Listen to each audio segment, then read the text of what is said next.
Magandang hapon mga kabaka. Bagong video na naman po ito. At may bagong vlog na naman. Kita ko lang po ito taniman ko ng napier grass. Pero hindi na napier grass yung nakikita, kundi saluyot mga kabaka. Napakakapal na po ng saluyot na tumubo. Ingay ng kambing. Pero kahit pa paano mga kabaka, meron din pong natira na napier grass. Ito.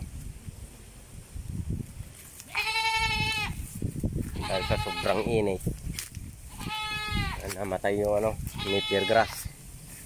May mga kaunting natira mga kabaka. Ayan mga kabaka yung napier grass tanim ko. Magpaparami na naman po ako ng napier grass.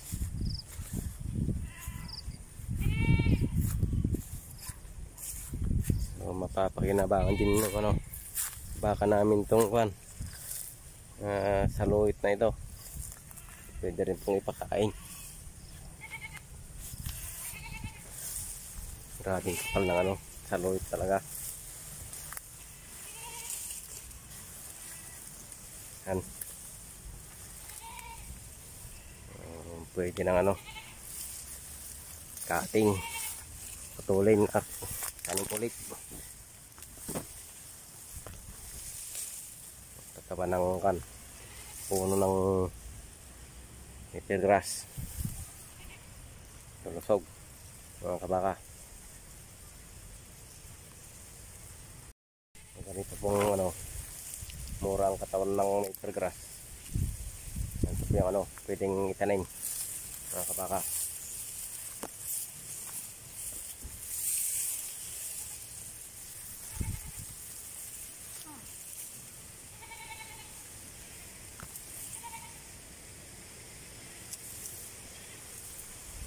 Kala ko wala nang tutubong napier grass mga kabaka.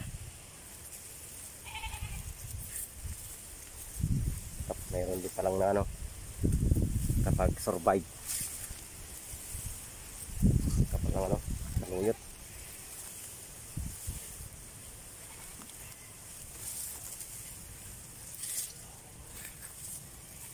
Bali yung mga baka namin nasa bukid.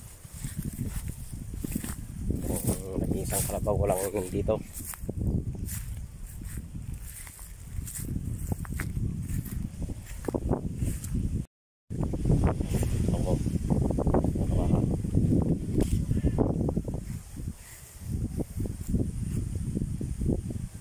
Madali lang pong paramahin tong napier grass.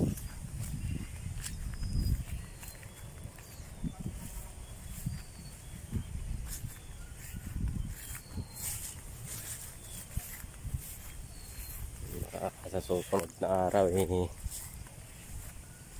susunod na linggo uwi ko na yung mga baka namin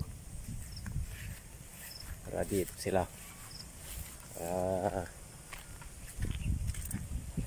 may pastol dito.